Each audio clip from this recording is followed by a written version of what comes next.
Snacks சாப்பிடணும்னு கிரேவிங்கா இருக்கா? அப்ப கண்டிப்பா இந்த ரெசிபிய ட்ரை பண்ணி பாருங்க. ஜஸ்ட் மைதா அப்படி இல்லன்னா கோதுமை மாவு இருந்தா போதும். ஜஸ்ட் ஒரு 10 மினிட்ஸ்ல ஒரு சூப்பரான ஸ்நாக்ஸ் ரெடி பண்ணிடலாம். கண்டிப்பா ட்ரை பண்ணி பாருங்க. வேற லெவல் டேஸ்ட்ல இருக்கும்.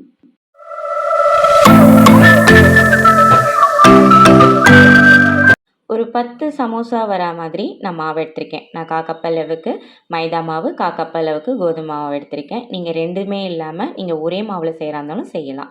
கொஞ்சமா ரவை, கொஞ்சமா எள்ளு, தேவைக்கேற்ப உப்பு, அப்புறம் 2 டேபிள் ஸ்பூன் அளவுக்கு எண்ணெய் எடுத்திருக்கேன். இது எல்லாத்தையும் நல்லா மிக்ஸ் பண்ணிக்கிட்டு, கொஞ்சம் கொஞ்சமா தண்ணி தெளிச்சு, பூரிக்கு நம்ம எப்படி வந்து மாவு பிசைவோமோ, அதே மாதிரி பெசஞ்சு அப்படியே ஓரமா வச்சிரலாம். இதுக்கிடையில நம்ம வந்து ஸ்டஃபிங் வந்து ரெடி பண்ணிடலாம். லைட்டா மேலே எண்ணெய் தடவி வச்சுக்கோங்க. அப்பதான் காஞ்சு போகாது மாவு.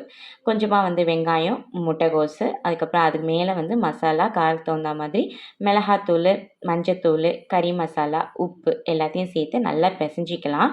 தண்ணிலாம் சேர்க்க வேண்டாம். வெங்காயத்துல இருக்கிற தண்ணியே போதுமானது. கூடவே வந்து பச்சை மிளகாய் சேர்த்துக்கிட்டு, அதையும் நல்லா பெரட்டி அப்படியே வச்சிரலாம். இத வந்து எண்ணெயில வதக்கணும்லாம் அவசியம் இல்ல. நம்ம பொரிக்கும்போது அது நல்ல ஃப்ளேவர் குடுக்கும். இப்போ ஒரு அளவுக்கு தேவையான அளவுக்கு நான் வந்து உருண்டை பிடிச்சிருக்கேன். இப்ப அதை எவ்வளோக்கு எவ்வளோ மெல்லிசா தட்டணுமோ, அவ்வளோக்கு அவ்வளோ மெல்லிசா வந்து வளர்த்துக்கலாம். இந்த மாதிரி 2 சைடு வச்சு, அத அப்படியே ஃபோல்டு பண்ணி, ஓரத்துல நல்லா கொஞ்சம் அழுத்தம் குடுத்தீங்கன்னா, 2ம் நல்லா ஒட்டிக்கும். இப்ப நடுவுல கத்திய வச்சோ, இல்ல ஏதாவது ஷார்ப் எட்ஜ வச்சோ நீங்க வந்து கட் பண்ணி தனியா பிரிச்சு எடுத்துக்கோங்க. ஏன்னா, அப்பதான் நம்ம ஓரத்துல வந்து டிசைன் பண்ணும்போது, இன்னொரு இதுக்கு வந்து டிஸ்டர்பன்ஸ் ஆகாது. இதுல வந்து ஹோல் விழாம பார்த்துக்கோங்க. ஹோல் விட்டுட்டுனா, உள்ளாக்க வந்து தண்ணி இறங்கி, அந்த அந்த பஃப்னஸ் உங்களுக்கு வந்து கிடைக்காது. இதே மாதிரி எல்லாமே நீங்க செஞ்சுட்டு, இப்ப நல்லா எண்ணெய் சூடானதுக்கு அப்புறம், நம்ம வந்து பொரிச்சு எடுக்க வேண்டியது தான்.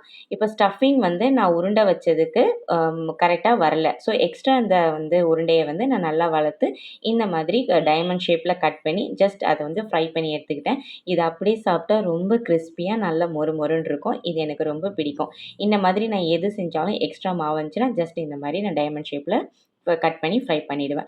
அப்புறம் நல்லா வந்து நம்ம செஞ்சு வச்சிருக்கிறத கொஞ்சம் கொஞ்சமா நம்ம அப்படியே வந்து ஃப்ரை பண்ணி எடுப்போம். நல்ல பூரி நம்மளுக்கு உப்புறா மாதிரி நல்லா உங்களுக்கு உப்பி கிடைக்கும். அவ்வளோதான். ஒரு 10 மினிட்ஸ் போதும்.